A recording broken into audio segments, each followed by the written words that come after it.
In this video, I'll show you how to poison the players in your next RPG campaign.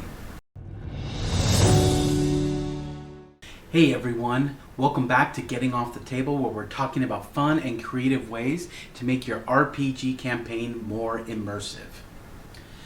In this video, I'll detail how I pretend poisoned over 100 people in a room at an event, and I'll show you how to translate what I did into your own RPG tabletop game or LARP.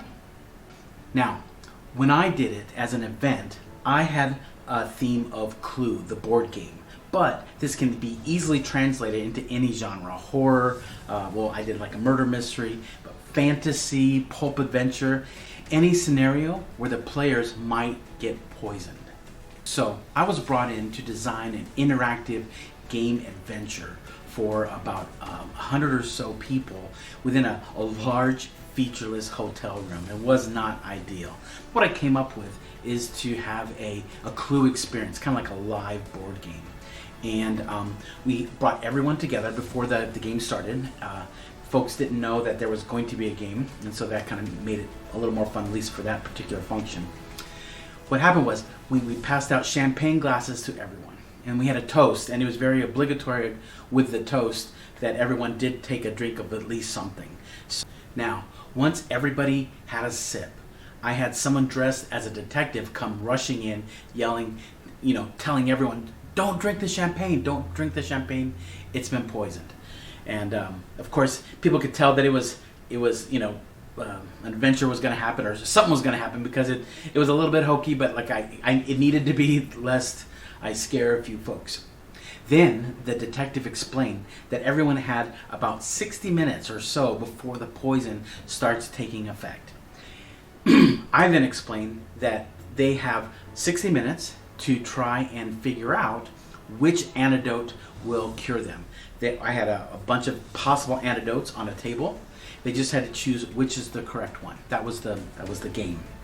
So that was the event I created. Now I'm going to show you how to translate that into your RPG campaign or potential LARP. Now, why your players are being poisoned, that's up to you. That's your story. That's the campaign you're taking them on. Perhaps it's a villain that's poisoned them. Perhaps they took a potion by mistake. They took the wrong one, and so now they have to deal with the fact that they just made a mistake. Perhaps you want to poison just one of the players. Then everyone has to gather around or pull together to figure out how to save them before they pass. However you want to do it, that's up to you. But it's very important, if you really want to make this immersive, allow each of the players to physically drink something. It'd be cool to, if you had special chalices or whatever's appropriate for the room that they're in, but make them physically drink it, because at the end you're going to have them physically drink the antidote. And having those bookends is really going to make it immersive. They'll feel like they really went through a period of I wasn't poisoned, then there was the period I was poisoned, and then I was cured. It's a great experience that you're going to give them, and it's very, very immersive. Now, for my event, I chose a toast that kind of got everyone engaged. Everyone was focused on the words, not so much the fact that I was having everybody drink something. That way, when I announced that it was poisoned, there was a genuine sense of surprise. Something you might want to incorporate if you don't want to use a toast. Perhaps, let's say, there is an NPC that you want to have them meet, the person who will be poisoning them, who is very, very highly into manners and what's proper etiquette. Have your players learn a few cultural things that's specific to that race or that culture of the character. It'll make that role-playing a lot more fun too for them. Some just simple things like, after every question, make sure you say "my friend." Like, do you have the time, my friend? And if they don't say "my friend" at the end, it's considered very rude and off-putting. Or perhaps when someone else is speaking, they have to smile. You think, okay, that's simple. But if your players are sitting around the table and the NPC is talking, they all have to be smiling at the time, or the NPC won't talk anymore. It gets kind of humorous in the moment. And that way you can also throw in that before any business is conducted, everyone has to share a meal or a drink or something. And so that gets everyone, oh, okay, I got to drink this. Oh, he won't speak to us, and they won't be as suspicious. They'll be distracted. That's one way to make sure that everyone physically drinks without drawing too much attention to the actual drinking itself. Okay, so now that your players are sufficiently poisoned, we need to get them an antidote, and an antidote quickly. You can set the time.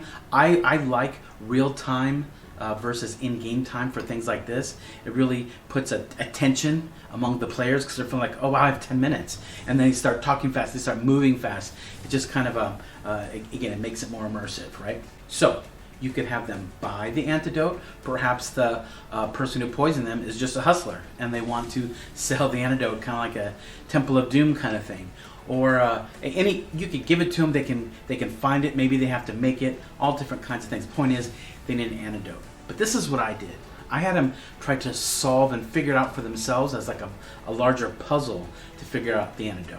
What I did, I lined up several vials of different potions, different kinds. There were 4 basic qualities of these vials. There was different colors. They weren't all different colors. There were like a few red, there were some blues, a green, a couple yellows. It looked very random. Some I had opaque and some that were transparent, about half and half. Some had some bubbles in it, some didn't. And some of them had a smell to it. Some you'd smell it and you couldn't smell anything. Those are the 4 qualities. Then for the event, I had different puzzles and different things I had to figure out so they could eliminate all the ones the antidote was not. So if they completed everything correctly, then by the end they knew that it was going to be red, transparent, didn't have a smell, and it wasn't effervescent. I think that's what it was, or maybe it was blue. It doesn't matter. Anyways, I had a certain set, and so as they found out, like, okay, it's transparent, then they knew when they looked at the vials, okay, eliminate all the opaque ones, and then until it revealed one. Now, hey guys, if you're liking this content so far, please don't forget to like and subscribe to the channel and this video. It really helps us out and encourages us to make more content. And if you'd like to support us further, check out some of our treated paper products. This happens to be our potions package. Comes with 8 different potions, ingredients that's needed, as well as the process on actually how to make it, the actual recipe. And it includes different pieces of paper that have each of the ingredients that goes with each of the recipes. That way you can award your players the ingredients as they're adventuring so that they can put together some of the potions. If a team didn't solve all the puzzles the way they were supposed to, maybe they ran out of time or they just kind of didn't take it seriously, then they wouldn't be able to eliminate all of them. Maybe perhaps they only knew that it didn't smell and that it was blue, if that's all they knew. So they could eliminate those, but then they're still left with a few to choose from, in which case there was some guesswork involved. So it's a great variable for how much the players earn, either by roll checks or by other information that you provide for them. Again, that's up to you in your story. So at the end of the night, after the players had a great time interacting with the characters and figuring out the secret passageways through some of the rooms that I had made, all that good stuff, they really had a good time going up to the vials and actually figuring out which one was the antidote, because the antidotes were all right in front of them and they actually got to choose. So how do you make the qualities for each of the vials? So for opaqueness, you in some of your sample cups or vials, whatever you use for your different potions, and any number of potions that you want, that's up to you. You can have 3 to choose from, but picking the wrong one could be deadly, or you can have several. Again, it's just however ambitious you want to get. So opaqueness. In some of them, put a little bit, and these are all water-based, just put water in each one. In some of them, put a little bit of milk, just a little bit, and that makes it so you can't see through it. So that means some of them are going to be opaque. In others, put different colors. Just food coloring's fine. A couple yellows, maybe several reds, maybe one blue, whatever you want combination. So it looks truly random, because in any potion, there's going to be some colors that are going to be more common versus if there's one of every single color. That looks a little too bland. And then you have effervescence. Put a little tiny bit of dishwashing soap in some of them, and you can shake it up and it'll make a little bit of bubbles on top. So then that takes care of some of the some of them are effervescent. The last one is smell. Any kind of cleaning detergent with ammonia in it. You don't need a lot, just put a little bit. Again, it doesn't have to be overwhelming because the two qualities are, does it smell or is it odorless? So if you put a little bit in, you can go, okay, I smell something there. That's enough. You don't need to like overwhelm them or the room. Get those 4 qualities. Again, making sure that the one that is the antidote is drinkable. And if you're a nice DM, you can put a little Kool-Aid in the antidote so that when they drink it, it's pleasant. And for those other DMs, I won't judge you, but you don't have to make it quite as nice and sweet. Obviously, you don't want to harm them, but it doesn't have to be doesn't have to taste like pumpkin juice. That's all I'm going to say on that. Okay, and the final really 2 points, just to repeat, is making sure, A, that if they drink something at the beginning to get poisoned, allow them the opportunity to drink something as the antidote. Go ahead, let them drink it. It'll fun, even if they feel squeamish about it. Maybe they won't, because if they drink something and they feel like they just got poisoned, they're going to want to actually physically enjoy the antidote. And number 2, make sure that whatever qualifications you have for the antidote, that it only matches one of the possibilities. Unless, of course, you're that kind of DM and they have to guess which of the 2. Of course, you can make it so that it's correct, whichever one, but I would personally, to reward them, make sure that they figure out which one it is, and that way when they take it, they know they figured it out and it wasn't just guesswork, it wasn't just random.